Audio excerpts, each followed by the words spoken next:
ಬೆಂಗಳೂರಿನ ಹಲವೆಡೆ ಮಳೆ ಸುರಿದಿದೆ. ರಾಜಾಜಿನಗರ, ಮತ್ತಿಕೆರೆ, ಮಲ್ಲೇಶ್ವರಂ ಸುತ್ತಮುತ್ತ ಜೋರು ಮಳೆಯಾಗಿದೆ. ಬೆಂಗಳೂರಿನ ಹಲವೆಡೆ ಮಳೆ ಸುರಿದಿದೆ. ದೇವನಹಳ್ಳಿ, ಹೆಬ್ಬಾಳದಲ್ಲೂ ಸಹ ವರುಣ ಅಬ್ಬರಿಸಿದ್ದಾನೆ.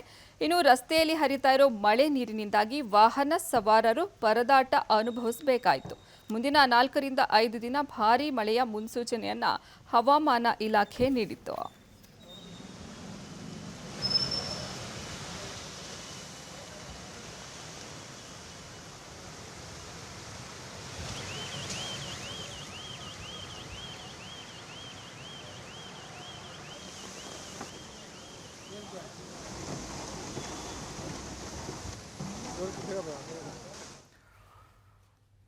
ಬರೀ ಸಿಲಿಕಾನ್ ಸಿಟಿ ಬೆಂಗಳೂರಿನಲ್ಲಿ ಮಾತ್ರ ಮಳೆ ಸುರಿತಾ ಇಲ್ಲ.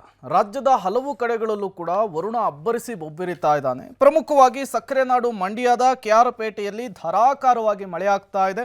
ಇದರ ಪರಿಣಾಮ ಹಲವು ಅವಾಂತರಗಳು ಕೂಡ ಸೃಷ್ಟಿಯಾಗಿದೆ.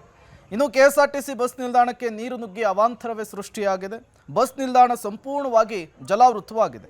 ಅಂಗಡಿ ಮುಂಗಟ್ಟುಗಳಿಗೆ ಮಳೆ ನೀರು ನುಗ್ಗಿ ಅವಾಂತರವನ್ನೇ ಸೃಷ್ಟಿ ಮಾಡಿದೆ. ಬಸ್ಸುಗಳು ನಿಲ್ದಾಣದ ಒಳಗೆ ಬರದಂತಹ ಪರಿಸ್ಥಿತಿ ನಿರಂತರವಾಗಿ ಸುರಿತಾ ಇರುವಂತಹ ಮಳೆಯಿಂದ ಸೃಷ್ಟಿಯಾಗಿದೆ. ಬೈಕ್ ಪಾರ್ಕಿಂಗ್, ಪ್ರಯಾಣಿಕರು ಕೂರುವಂತಹ ಸ್ಥಳಕ್ಕೂ ಕೂಡ ನೀರು ನುಗ್ಗಿಬಿಟ್ಟಿದೆ. ಅಂಗಡಿ ಮಾಲೀಕರು, ಸ್ಥಳೀಯ ಪ್ರಯಾಣಿಕರು ಪರದಾಟ ನಡೆಸಬೇಕಾದಂತಹ ಪರಿಸ್ಥಿತಿ ನಿರ್ಮಾಣವಾಗಿರುವಂಥದ್ದು.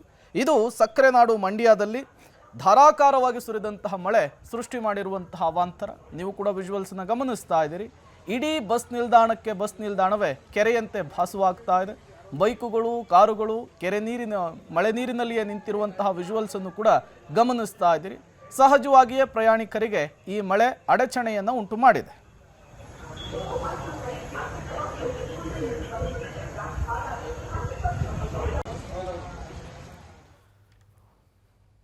ಇನ್ನು ಬೆಳಗಾವಿ ನಗರದಲ್ಲೂ ಸಹ ಮಳೆ ಸುರಿದಿದ್ದು ಮನೆಗಳಿಗೆ ನೀರು ನುಗ್ಗಿದೆ.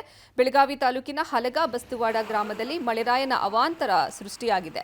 ಇಂದು ಸಂಜೆ ಸುರಿದ ಭಾರೀ ಮಳೆಯಿಂದಾಗಿ ಮನೆ, ಅಂಗಡಿ ಮುಂಗಟ್ಟುಗಳಿಗೆ ನೀರು ನುಗ್ಗಿದೆ. ಮಳೆರಾಯನ ಆರ್ಭಟಕ್ಕೆ ಮನೆ ಮುಂದೆ ನಿಂತಹ ಕಾರು ಸಂಪೂರ್ಣವಾಗಿ ಜಲಾವೃತವಾಗಿದೆ.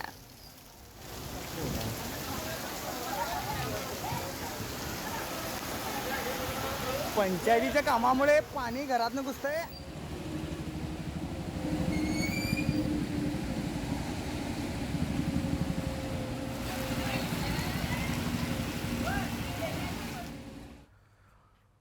ಬೆಂಗಳೂರು, ಮಂಡ್ಯ, ಬೆಳಗಾವಿಯಲ್ಲಿ ಮಳೆಯ ಅಬ್ಬರ, ಅದರಿಂದಾಗಿರುವಂತಹ ಅವಾಂತರವನ್ನು ನೋಡಿದ್ವಿ. ಇನ್ನು ವಿಜಯನಗರ ಜಿಲ್ಲಾದ್ಯಂತ ಕೂಡ ಭಾರೀ ಮಳೆ ಮುಂದುವರೆದಿರುವಂತಹದ್ದು. ಭಾರೀ ಮಳೆಯಿಂದ ಮೈದುಂಬಿ ಹರಿತಾ ಇದೆ ನಾಗಲಾಪುರ ಹಳ್ಳ. ಭಾರೀ ಮಳೆಗೆ ನಾಗಲಾಪುರ ಟು ಬ್ಯಾಲ್ಕುಂದಿ ಸೇತುವೆ ಸಂಪೂರ್ಣವಾಗಿ ಮುಳುಗಡೆಯಾಗಿದೆ. ಸೇತುವೆ ಮುಳುಗಡೆಯಿಂದ 5 ಹಳ್ಳಿಗಳ ಸಂಪರ್ಕ ಸಂಪೂರ್ಣವಾಗಿ ಕಡಿತವಾಗಿರುವಂಥದ್ದು. ನಾಗಲಾಪುರ ತಾಂಡ, ಬ್ಯಾಲ್ಕುಂದಿ, ಗೊಲ್ಲರಹಳ್ಳಿ ಹಾಗೂ ಈ ಗ್ರಾಮಗಳ ಸಂಪರ್ಕ ಏನಿದೆ ಕಡಿತವಾಗಿದೆ. ಸೇತುವೆಯ ಮೇಲ್ಭಾಗದಲ್ಲಿ 7 ಅಡಿಗಳಷ್ಟು ನೀರು ಹರಿತಾ ಇರುವಂಥದ್ದು ಸ್ಥಳೀಯರ ಆತಂಕವನ್ನು ಮತ್ತಷ್ಟು ದುಪ್ಪಟ್ಟು ಮಾಡಿದೆ. ಇನ್ನು ಬೆಳೆಗಳು ಸಂಪೂರ್ಣವಾಗಿ ಜಲಾವೃತವಾಗಿದೆ. ಪಂಪ್ ಸೆಟ್ಗಳು ಕೊಚ್ಕೊಂಡು ಹೋಗಿದೆ. ಇದರಿಂದ ಅನ್ನದಾತರ ಬದುಕು ಮೂರಾಬಟ್ಟೆ ಆಗಿರುವಂಥದ್ದು.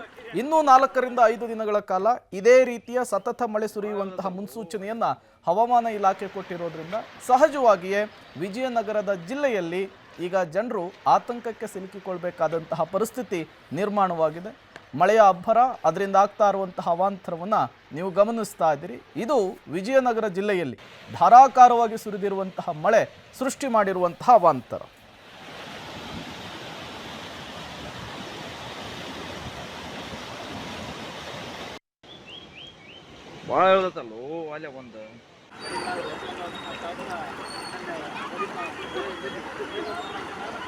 ಅರ್ಜೆಂಟ್ ಫುಲ್ ಮಾಡಿ ಕೊಡೋದು